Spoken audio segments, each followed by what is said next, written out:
करने के लिए हमें एक बार साप्ताहिक को हमें साप्ताहिक का वैल्यू बढ़ाना पड़ेगा। बढ़ाओगे? यस। तो ये बढ़ाने के लिए हमें क्या करना पड़ेगा जी? डिसीजन लेना पड़ेगा। क्या करना पड़ेगा? डिसीजन। ठीक है, ये शब्द एक ऐसा है, डिसीजन। अब डिसीजन ले लिया कि हमें बढ़ाना है। अब बढ़ाएंगे तो कैसे बढ़ाएंगे? और लोगों को शामिल करके। सही बात है। मैंने डिसीजन लिया, मैं आज से 2 साल पहले यहाँ पर इस संस्था का सदस्य बन चुका और सदस्य बन के मुझे बहुत सारे लाभांश मिले। तो मैंने एक डिसीजन लिया कि मुझे 10 किसान को शामिल करना है। कितने किसान को? 10। ज्यादा नहीं, मैं 10 किसान के बारे में शामिल किया। ये डिसीजन कहीं आप ले लेते हैं 10 किसान को शामिल करना। कितना जी? सिर्फ 10 किसान। तो अगला बार वही जो 10 किसान है वो कहीं कैलकुलेटर स्टार्ट, 10 किसान कहीं डिसीजन लेगा, 10 किसान कहीं डिसीजन लेगा तो जाएगा, होगा कि नहीं होगा? तो पहले हमें एक को डिसीजन लेना होगा। मैंने खुद लिया, अब मैं खुद लिया तो ये सब कारवा बढ़ा है। सही बात नहीं? तो ये 10 किसान कहीं डिसीजन ले लेगा, 10 लाना है करके, तो 100 हो जाएगा। जिस दिन 100 ये डिसीजन लेता है 10 लाना है करके, 1000। ये पहले साल का क्या है? हर 6 महीना में किसानी होता है ना जी? हर 6 महीना में किसानी होता है और हम किसान पुत्र है और हमें किसको लाना है? किसान को ही लाना है। यहाँ पर बहुत सारा और अवेलेबल प्रोडक्ट है, वो आएंगे, वो खुद ब खुद खरीदना स्टार्ट कर देंगे। लेकिन हमें किसको लाना है? पहले हमारा सर्वप्रथम जो बिगड़ गया है वो हमारा भूमि बिगड़ता हुआ जा रहा है। सही बात नहीं? तो हमें किसान को लाने का ये दूसरा पीक में, एक साल में हर 6 माह में, हर 6 माह का ये डिसीजन है। यदि कहीं एक व्यक्ति ठान ले तो 10 किसान को लाएगा और 10 व्यक्ति ठान ले तो 100 हो जाएगा और 10 व्यक्ति कहीं मतलब 100 डिसीजन ले 10 को लाना है तो 1000 हो जाएगा। और जिस दिन ये आपका फिर 6 माह के बाद ये पहला, दूसरा और तीसरा में फिर कहीं 1000 लोग डिसीजन ले लेते हैं, 10 को ही लाना है तो कितना हो जाएगा सर? 1 लाख। 0 बस बढ़ा देते हैं। 1 लाख 10,000। 10,000। 10,000 के बाद 1 0 फिर बढ़ाना है। सिर्फ 10, तो ये 10,000। 10,000 किसान लोग होंगे। संस्था ने यहाँ पर बहुत सारा लाभ रखे हैं। जो यहाँ पर एक डिसीजन लेता है वो डिसीजन लेगा उन्हीं के लिए है। यहाँ पर 3 करोड़ का रिवार्ड अवार्ड रखा है और जो डिसीजन लेगा वो सबको मिलेगा। ठीक है, बस मैं तो कहता हूँ, होते हैं जिनमें हौसले मिलते हैं उनको रास्ते, होते हैं जिनमें हौसले मिलते हैं उनको रास्ते। दुनिया नहीं टिकी है मेरे दोस्त बुज़दिलों के वास्ते। आपका हौसला जितना रहेगा आप वहां तक आपको रास्ता मिलेगा। मुझे बैग तक का हौसला बुलंद करोगे तो बैग तक रास्ता मिलेगा। आप शूट लाइन तक का करोगे तो शूट लाइन तक। और ये कहीं हर में प्रतिभा हो गया कि हर इंसान को 10 किसान को शामिल करना है तो हर इंसान को 3 करोड़ का अवार्ड मिलेगा। ठीक है दोस्त, तो पहले हमें क्या करना है जी? डिसीजन लेना है। ज्यादा नहीं, मात्र 10 लोगों को शामिल करने का। यहाँ पे हम उनसे पैसा ले रहे हैं क्या? नहीं ले रहे हैं, हम सिर्फ शामिल कर रहे हैं और उनको बता रहे हैं कि आप यहाँ का प्रोडक्ट खरीद के आप अपने जमीन को मस्त बना सकते हो। बंजर नुमा हो गए हैं उनको आप एक पैदावार जमीन बना सकते हैं, उपजाऊ जमीन। ठीक है सर, तो डिसीजन का भी 4 पहलू है जी। कैसे कैसे डिसीजन है बताऊं? पहला वो होता है जो मानसिक डिसीजन। ठीक है, अब 10 को लाना है करके डिसीजन तो ले लिया, तो अब डिसीजन कहां से लेते हैं इंसान? मानसिक। सही बात नहीं? यहां ले लेता है डिसीजन।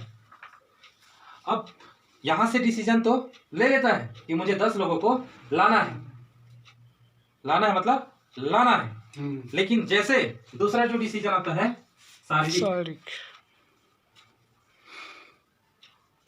शारीरिक डिसीजन। ठीक है सर, जैसे शारीरिक डिसीजन आता है तो शरीर आनाकानी करता है। सही बात नहीं? यहाँ पर घबरा जाते हैं लोग। मानसिक, मैं तो कईयों झनला ला दूं, लेकिन जब किसी के पास जाना होता है ना तो बहुत सारे शंका उत्पन्न हो जाते हैं। सही बात नहीं? मैं जाऊं तो वो करी की नहीं, मैं जाऊं तो मोर बात ला सुनी की नहीं। मतलब ये शारीरिक डिसीजन में उतरते ही बहुत सारे डिसीजन होता है, तो हमें डिसीजन को एकदम क्लियर करना है। हमारे शरीर में 4 प्रकार का डिसीजन है। मानसिक डिसीजन तो आसानी से ले लेते हैं, लेकिन शारीरिक डिसीजन आते ही लोग बहुत सारे आनाकानी, तो खुद के शरीर में पहले शंका उत्पन्न हो जाता है कि सामने वाला करेगा कि नहीं।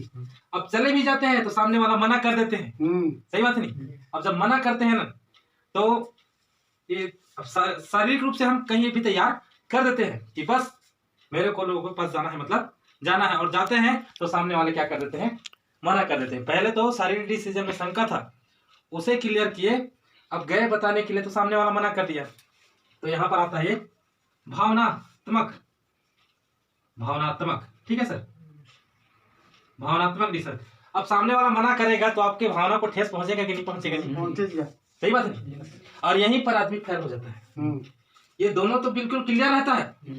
मानसिक डिसीजन, हाँ मैं 10 लोगों को बताऊंगा, मतलब बताऊंगा, लेकिन शारीरिक डिसीजन उतरते ही उनके मन में शंका रहता है, क्लियर करके निकल जाता है, और तीसरा जब बताता है और भावना को ठेस पहुंचता है ना, तो अब आज के बाद मैं किसी को नहीं बताऊंगा।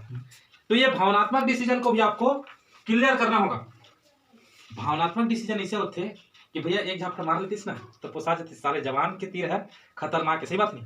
ढेला मारे ऐसा लागते करके नहीं बोलते, एक शब्द है जी, ढेला मारे ऐसा करते साले फोकड़ बता पा रहे, मतलब भावना को ठेस पहुंचते हैं। ये हमारे साथ भी हुआ है, कईयों लोग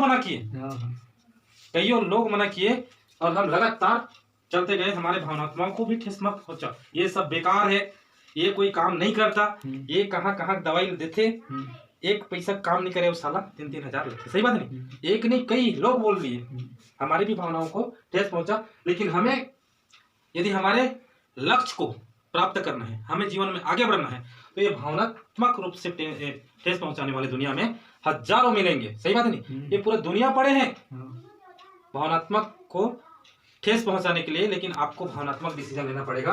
अरे 100 लोग मना कर देंगे, लेकिन 100 लोग के मना करते, मेरे बातों को आप ध्यान रखना कि 10 लोग आपके साथ में शामिल हो जा रहे हैं, ठीक है सर। तो भावनात्मक डिसीजन को आपने स्ट्रांग कर लिया, मजबूत कर लिया, कर चाहे मत कर, मेरा काम क्या है बताने का, मैं तो खुद डाल रहा हूँ, सही बात है नहीं। आप डालोगे तो आपका भी खुशी खुशी कर दो, अपना डिसीजन को मजबूत करना है, ठीक है। अब चौथा आता है अध्यात्म डिसीजन, ठीक है, अध्यात्म डिसीजन। ये डिसीजन ले लेते हैं, लेकिन ये चारों डिसीजन को गुजार लेते हैं ना, और जो अपने आप को स्ट्रांग बना लेते हैं चारों डिसीजन से, वही इंसान आज सफल है और सकारात्मक ऊर्जा है उनमें। ये अध्यात्म डिसीजन, बहुत जगह ये भी होते हैं कि इस कहावत सुने होंगे कि भाई उनके मर्जी के बगैर एक पत्ता भी नहीं हिलता, सही बात नहीं। परमपिता परमेश्वर के मर्जी के बगैर एक पत्ता भी नहीं हिलता, तो हम तो 45 और 50 किलो के इंसान को हिलाने जा रहे हैं। तो उस जगह पर हमें आध्यात्मिक भी होना पड़ेगा। हे भगवान, जिस व्यक्ति को मैं बताया उनको सद्बुद्धि दे, मैं तो अपना कर्म कर लिया हूं, बाकी आपके ऊपर में है। कहते हैं ना, ये अध्यात्म में वो शक्ति है कि जितना भी आज भगवान विष्णु है, किसमें वार कर रहे हैं जी, हथियार किसमें किसको बनाए हैं, अध्यात्म को। अध्यात्म में वो पावर है, उनका हथियार बना हुआ है, और सब लोग ना पूरा जाते हैं, सही बात नहीं। तो हमें अध्यात्म की शक्ति को पहचानना पड़ेगा, और हमें परम पिता परमेश्वर के ऊपर में भी तो आध्यात्मिक डिसीजन भी लेना पड़ेगा। हे भगवान, मैं तो सब कर लिया हूँ आपके ऊपर में, तो ये चारों डिसीजन लेने के लिए तैयार है? यस। मानसिक डिसीजन आपने ले लिया, 10 लोगों को लाना है, शारीरिक में उतारना है आपको। अब जितने भी शंका है उनको फेंक दो कि ये करेगा कि नहीं, आपको बताना है। दूसरा, आपके भावना को ठेस पहुंचाएगा, नहीं करना हमन तो कृषि केंद्र लान था, सही बात नहीं, तो घबराना नहीं, कोई बात नहीं, मेरा काम था बताना, हमन तो खरीदा था, ठीक है। धीरे धीरे धीरे धीरे वो कहेंगे, लेने यार तुमने कहाँ दवाई मंगाता हो, जिसे खेत लारिश ने आप बता दिए रहोगे, तब वो कहेगा ले जी अब मोरबर मंगावे, वो कहा रहते ला, लेकिन हम बताए नहीं रहेंगे तब कहेगा क्या? नहीं। पहले तो आपके भावना को ठेस खरीदो, भगवान पर छोड़ देते हैं, बता के तो वो टोर कराए, तुम तो कहाँ मंगाते हो जी, मोरबर मंगा देते का, सही बात नहीं। तो ये होगा, तो ये डिसीजन लेने का पावर है सर। आप जितना ज्यादा परिपक्व आपको करोगे, इसलिए मैं हर बार कहता हूँ, होते हैं जिनमें हौसले मिलते हैं उनको रास्ते, दुनिया नहीं टिकी है मेरे दोस्त बुज़दिलों के वास्ते। तो ठीक है, यहाँ पर सब बुज़दिल नहीं है, हम यहाँ पर हम एक जुनूनी लीडर है। और मैं यही कहना चाहूंगा कि आज शरद पूर्णिमा का भव्य कार्यक्रम चल रहा है पेंड्रा में, और सर जी को मैं इनवाइट किया हूँ, और हम साप्ताहिक को बढ़ावा देना है, आगे बढ़ाना है। ठीक है सर।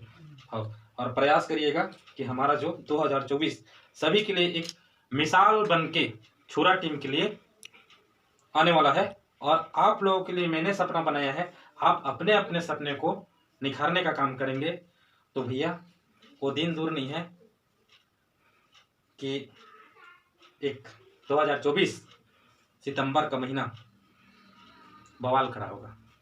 तो इसी के साथ मैं अपने वाणी को विराम करता हूँ। पुनः मैं इस गांव में जिसके यहाँ हम रखे हैं एक वीकली कोचिंग सेंटर, बोलते हैं कोचिंग सेंटर, कहते हैं ना, कोचिंग सेंटर से ही बड़े बड़े पदवी मिलते हैं, जो टीचर बनते हैं, कलेक्टर बनते हैं, इंजीनियर भी बनते हैं। तो सिर्फ स्कूल से पढ़ाई करके वो नहीं बनते, अलग से कोचिंग सेंटर रहता है। सेम यहाँ का जो कोचिंग सेंटर है, यहाँ पर आपको लाखों रुपया का महीना दिलाने का प्रयास करेगा। तो पुनः मैं धन्यवाद करता हूँ अपने वाणी विराम करके।